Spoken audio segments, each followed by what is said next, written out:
রামিসার ব্যাপারেও 24 ঘন্টার ভিতরে আসামি গ্রেফতার হয়েছে এবং তার রামিসার যে প্রধান আসামি দর্শক তার নাম সম্ভবত সোহেল রানা, তার স্ত্রী সহ তাদেরকে গ্রেফতার করা হয়েছে।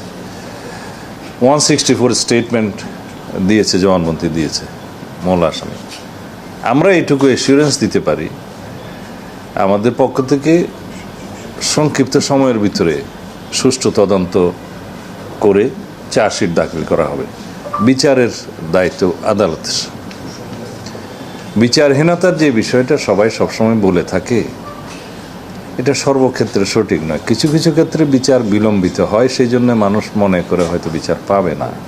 কিন্তু এই জাতীয় ক্রাইমগুলো আমি ইন্টারিম গভর্নমেন্টের সময়ও দেখেছি, আমি তাদেরকে কৃতিত্ব দিতে চাই। সেই সময়ও এই জাতীয় কয়েকটা ঘটনা হলে হেনিয়াস ক্রাইমের সংক্ষিপ্ত সময়ের ভিতরে আইনি ব্যবস্থা, বিচারিক ব্যবস্থা তারা গ্রহণ করেছে। এই ক্ষেত্রেও আমি এইটুকু এসিউরেন্স দিতে পারি যে সম্ভাব্য সংক্ষিপ্ত সময়ের ভিতরে একটা দৃষ্টান্তমূলক বিচার সম্পন্ন হবে। সাজার কথা তো আমি বলতে পারবো না। আমরা দায়িত্ব নেওয়ার পর তনু হত্যা মামলাটি সহ আরও কিছু মামলা আমরা লিস্টেড করেছি, যেগুলো অনেকটা দীর্ঘদিন যাবৎ বিচারিক প্রক্রিয়ার মধ্যে আনতে সক্ষম হয় নাই, সেগুলো আমরা অ্যাড্রেস করেছি। যেমন তনু হত্যা মামলার একজন আসামি আমরা অ্যারেস্ট করে তার সাথে ডিএনএ ম্যাচিং করার বিষয়টা এখন প্রক্রিয়ায়। আরও 2 জন আসামি আছে। ইতিমধ্যে আরও একজন আসামির শনাক্ত করা গেছে, যার রক্ত পাওয়া গেছে। ডিএনএ টেস্টে 3 জনের স্পার্ম পাওয়া গেছে খুব সম্ভবত। তো এগুলো মিলিয়ে দেখা হচ্ছে এবং আশা করি এটার ন্যায় বিচার প্রতিষ্ঠা করা যাবে। এছাড়া কুমিল্লা সংঘবদ্ধভাবে যে একটা ধর্ষণের ঘটনা হয়েছে, সব আসামিকে গ্রেফতার করা হয়েছে। তারপরে বগুড়ার তরুণী ধর্ষণের বিষয়ে আমরা সংক্ষিপ্ত সময়ের মধ্যেই এগুলো সব আসামিকে হাতে নাতে গ্রেফতার করা হয়েছে। কাপাসিয়ায় 5 খুনের ঘটনায় তাদেরকে গ্রেফতার করতে আমরা সক্ষম হয়েছি। ঢাকার মান্ডায় প্রবাসী হত্যাকাণ্ডের বিষয়েও এই হত্যাকাণ্ডে জড়িত থাকার অভিযোগে 2 জন নারীকে গ্রেফতার করা হয়েছে।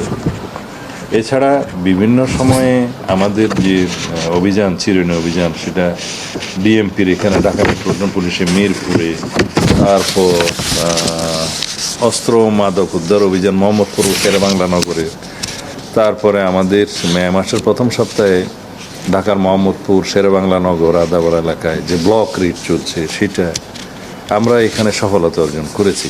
পেশাদার অনেক অপরাধীকে আমরা গ্রেফতার করতে সক্ষম হয়েছি এবং অনেকেই দীর্ঘদিন যাবৎ আইনের চোখে ধুলো দিয়ে যেভাবে পালিয়েছিল তাদেরকেও আমরা গ্রেফতার করতে সক্ষম হয়েছি। এখন যাত্রাবাড়ি থানাতেও একইভাবে আমরা অনেক ওয়ারেন্টভুক্ত আসামি ছিনতাইকারী, তাদেরকে প্রায় 41 জন আমরা গত কয়েকদিন মে মাসের 18 এবং 19 তারিখে আমরা গ্রেফতার করতে সক্ষম হয়েছে। এইভাবে তেজগাঁতে 63 জন, ঢাকার বাইরে চট্টগ্রাম, কক্সবাজারের বিভিন্ন জায়গায় আমরা উল্লেখ করার মতো কিছু সফলতা বলতে পারি। যেমন বিচার প্রক্রিয়ার মধ্য দিয়ে গতকালকে সম্ভবত কক্সবাজারের আমার নির্বাচনী এলাকায় দুলাজারাতে একজন সেনাবাহিনীর ক্যাপ্টেনকে যে নির্মমভাবে হত্যা করা হয়েছিল, তার বিচার সম্পন্ন হয়েছে। সম্ভবত 4 জন কি 5 জনের মৃত্যুদণ্ড হয়েছে ফাঁসির, তারপরে যাবজ্জীবন আছে, বিভিন্ন মেয়াদের সাজা আছে। এছাড়া উখিয়া টেকনাফেও র্যাব 15 অভিযান চালিয়ে বিভিন্ন মামলায় পলাতক দীর্ঘদিনের আসামি গ্রেপ্তার করার পরে তাকে আদালতে গতকাল আদালতে সুপর্দ করে, বিজ্ঞ আদালতে সুপর্দ করার পরে সে তার দায় স্বীকার করে বিজ্ঞ আদালতে জবানবন্দি প্রদান করেছে। তো সেখানে যেটি বলেছে আর কি, যে সে বাচ্চাটিকে ধর্ষণ করে তারপর তাকে হত্যা করেছে, গলা কেটে শরীর থেকে মাথা আলাদা করেছে। তো এই বিষয়টি সে তার মতো বলেছে। আমাদের তদন্ত অব্যাহত আছে এবং তদন্তের পরে আরো বিস্তারিত জানা গেল যে তার ওয়াইফ ছিল বাসার মধ্যেই, এবং সে ওই তার ওয়াইফের ভাষ্য হলো সে শুরু থেকে শুয়ে বা ঘুমিয়েছিল বা অন্য রুমে গিয়েছিল, সে বাথরুমে যখন তাকে যখন সে এই ঘটনাটা ঘটিয়ে ফেলেছে সে জানতে পেরেছে, তখন সে চেষ্টা করছে তার হাজবেন্ডকে বাঁচানোর জন্য, তাকে মানে পালাতে সহায়তা করেছে। হ্যাঁ, তার ওয়াইফও দেখতে পাচ্ছে। সেই দেখেন একটা ঘটনা পরে যখন পুলিশের কাছে রিপোর্ট হয় তখন তো আমরা সেটা নিয়ে আইন শৃঙ্খলা বাহিনীর সদস্য হিসেবে সেটা কাজ করি। বিশেষ করে এই সমস্ত ডোমেস্টিক ভায়োলেন্সের বিষয়ে তো আসলে পুলিশের খুব বেশি কিছু করার আপত্তি ঘরে গিয়ে আসলে সংগঠিত হবে এটা জানাও সম্ভব না। এখন শিশু নির্যাতনের বিষয়ে যেটি বলেছেন এটা একটি আসলে ব্যাপক বিষয়, এটা নিয়ে যারা সংশ্লিষ্ট আছে তাদের প্রত্যেকের কাজ করা উচিত। এই শিশু তো বিভিন্ন ভাবে, আপনি একটি দুইটি পাঁচটা ঘটনার কথা আমরা জানি, কিন্তু ব্যাপক ভাবে আমরা মনে করি যে যদি আইন শৃঙ্খলা বাহিনীর দৃষ্টিকোণ থেকে নাও বলি, সমাজের একজন সচেতন নাগরিক হিসেবে যদি বলি, তাহলে সমাজে কিন্তু আসলে শিশুরা নানাভাবে আবির্ভূত হচ্ছে।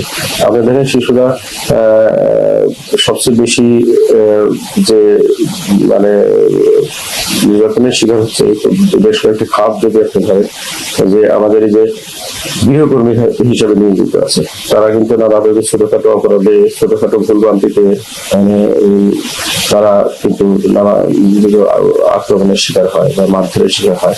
এরপরে আপনি ধরেন যে শিশু শ্রমিক আছে হিউজ পরিমাণ। ঢাকা শহরেই আপনি ধরেন যে বিভিন্ন ছোট ছোট কারখানা আছে, বিভিন্ন দোকান আছে, আপনার পুরান ঢাকায় যে দোলাই কাল যে সমস্ত ওয়ার্কশপ গুলি আছে বা বিভিন্ন যে দোকান ফ্যাক্টরি, সেগুলিতে কিন্তু হিউজ শিশুরা কাজ করে, তারাও কিন্তু সেখানে আসলে মানে নিপীড়িত, নির্যাতিত। তারপরে আপনার যে রেল স্টেশন, বাস স্টেশনের কত শিশুগুলি আছে বিভিন্ন জায়গায়, এটা কিন্তু আপনার বলা চলে লাত্তিঘাত খেয়ে তারা টিকে আছে এবং তাদের মানসিকভাবে তারা কিন্তু বিকলাঙ্গ হয়ে আছে। এবং এরাই কিন্তু একসময় আবার সমাজে এই যে ছিনতাই, তারপরে চুরি, তারপরে আপনার মাদকাসক্ত থেকে তারা নানাবিধ কর্মসূচি, তাদের যে মানে দৈনন্দিন তাদের যে প্রয়োজনীয়তা সেটা মেটানোর জন্য তারা নানা অপরাধে আবার জড়িয়ে যাচ্ছে, সেখানে কিন্তু নির্যাতিত হচ্ছে। তারপরে আপনাদের যে আমাদের ঢাকা শহরে নিম্ন আয়ের মানুষ বা বস্তিবাসী যেখানে আছে, আপনার ধরেন মা বাবা দুজনেই কাজে যাচ্ছে, তার যে বাচ্চাটা সে রেখে যাচ্ছে সে কিন্তু নিরাপত্তাহীনতা থাকতেছে, সেটা এই যে অ্যাবিউজের শিকার হচ্ছে সেটা কিন্তু আমাদের কারোরই নজরে আসছে না। তো এরকম ভাবে হাজারো বিষয় আছে, এই বিষয়গুলি নিয়ে আসলে মানে যারা নিয়ে কাজ করার কথা আসলে তাদের একটু কাজ করা উচিত।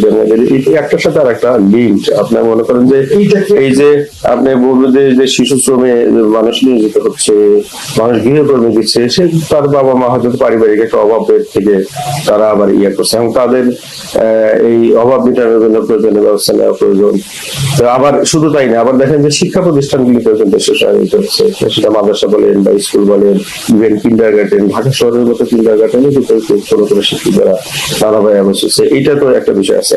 এই বাইরে আমাদের সমাজে যে এই বাসা বাড়িতে ধরেন আত্মীয় স্বজন দ্বারা শিশুরা, এবং সেইগুলিতে আসলে সবসময় এমন একটা শিশু ধরেন যে কিছুটা যখন 10 বছর পার হয়ে যায়, 12 বছর, তার কিছু লজ্জা শরম নানাবিধ একটা অনুভূতি তৈরি হয়ে যায়, তখন কিন্তু তার একেবারেই আপন জন দ্বারা অ্যাবিউজ হয়ে গেলে কিন্তু সে আর এটা কারোর কাছে প্রকাশও করে না অনেক সময়। এইভাবে কিন্তু নানাভাবে আমাদের শিশুরা, এই ক্ষেত্রে আসলে মনে হয় সমন্বিত উদ্যোগ দরকার। যেমন সরকারি বিভিন্ন সংস্থা আছে, তারপরে আপনার সামাজিক সংগঠন আছে, বেসরকারি বিভিন্ন সংগঠন আছে, ইভেন বিশেষ করে আপনাদের এই যে গণমাধ্যমে এইটা একটি প্রচুর ক্যাম্পেইন দরকার এই সচেতনতার দিকে। কারণ আপনাদের মাধ্যমে যখন এই জিনিসগুলো উঠে আসবে তখন এর সাথে কনসার্ন যত ডিপার্টমেন্ট আছে সকলে কিন্তু তখন এটা নিয়ে একটু বেশি করে ভাবার সুযোগ পাবে এবং মানুষও এই নিয়ে সচেতন হবে। এবং এই যে আপনাদের নিম্ন আয়ের মানুষের জন্য এই যে বাচ্চাটা দেখে সে যদি কর্মে যাচ্ছে, তো এই তাদের জন্য যদি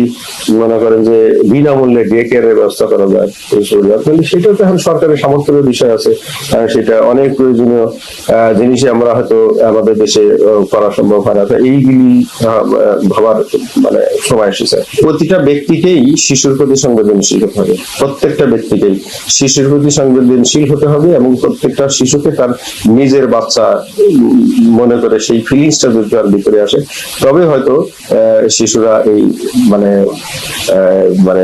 নিপীড়ন নির্যাতন থেকে রক্ষা পাবে।